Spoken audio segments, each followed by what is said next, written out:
अस्सलाम वालेकुम व रहमतुल्लाहि व बरकातुहू। ग्रुप जा सभई दोस्त ऐं साथियो छा हाल आहिनि? अल्लाह ताला खां दुआ आहे त इंशाअल्लाह तव्हां सभई ख़ुश ऐं आबाद हूंदव। सभ खां पहिरियां मां पंहिंजे ग्रुप जे दोस्तनि खां हिकु माज़रत कंदुसि त मुंहिंजी मादरी ज़बान जेका आहे उहा बलोची आहे। सो सिंधी ऐं उर्दू में केॾी केॾी महिल असांखां अगरि किथे मिसिंग थी वञे त उनजे लाइ माज़रत, छो त अल्हम्दुलिल्लाह अल्लाह जा फज़लो करम आहिनि असां ते जो असांखे इंतिहाई सस्ती ॿोली बलोची मिली वई आहे, जंहिंमें को ग्रामर जी माना का क़ैद आहे कान, न मुज़क्कर अथसि न मुअन्निस अथसि, आसान ॿोली आहे। सो सिंधी में ऐं उर्दू में केॾी केॾी महिल कुझु तकलीफ़ असांखे थींदी आहे।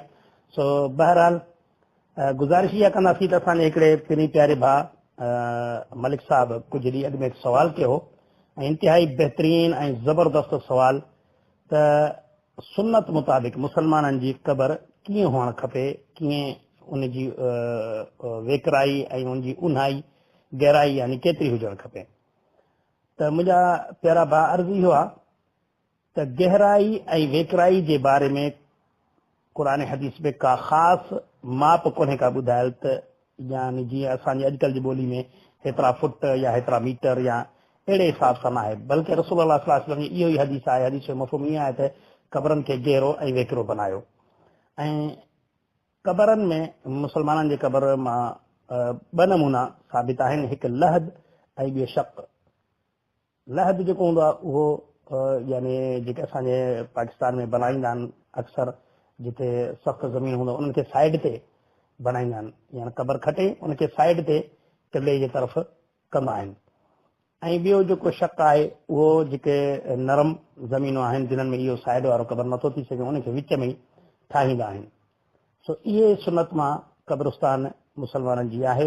उन खां अलावा जेके हींअर असांजे मुआशिरे में इज़ाफ़ी ऐं फज़ूल ऐं क़ुरान सुन्नत जे मुखालफ़त में क़ब्रिस्ताननि ते अमल कया था वञनि या क़ब्रिस्तान जहिड़े नमूने सां ठाहिया था वञनि, उन जे हिसाब सां मां वज़ाहत कंदो वञा।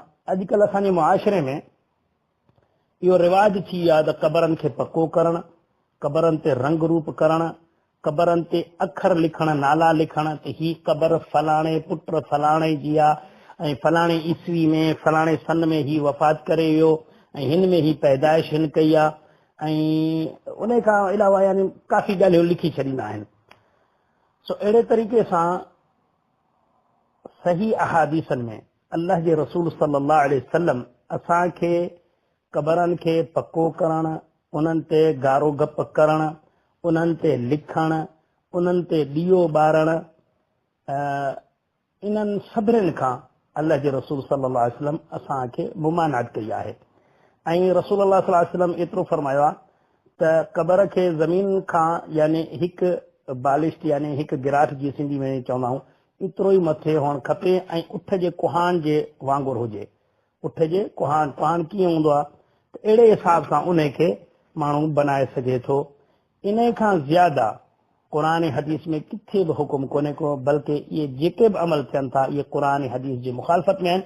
पर अफ़सोस अॼु जे मुआशिरे में काफ़ी माण्हू यानी पंहिंजे नाले जे ख़ातिर या माण्हुनि जे ख़्वारी जे ख़ातिर हू यानी माण्हुनि जे ख़्वारी खे बर्दाश्त नथा कनि, माण्हुनि खे राज़ी करण जी कोशिशि कंदा आहिनि ऐं नऊज़ बिल्लाह अल्लाह या अल्लाह जे रसूल सल्लल्लाहु अलैहि वसल्लम जी ॻाल्हि खे पोइते करे उन्हनि जी नाफ़रमानी करण में उन्हनि जे दिलि खे का बि ज़र्रे बराबरि बि को तकलीफ़ या लोॾो कोन थो अचे त हीउ अमल जेको आहे मुंहिंजो उहो अल्लाह या अल्लाह जे रसूल सल्लल्लाहु अलैहि वसल्लम जी नाफ़रमानी में आहे, चाहे माण्हुनि खे वणे बि सही।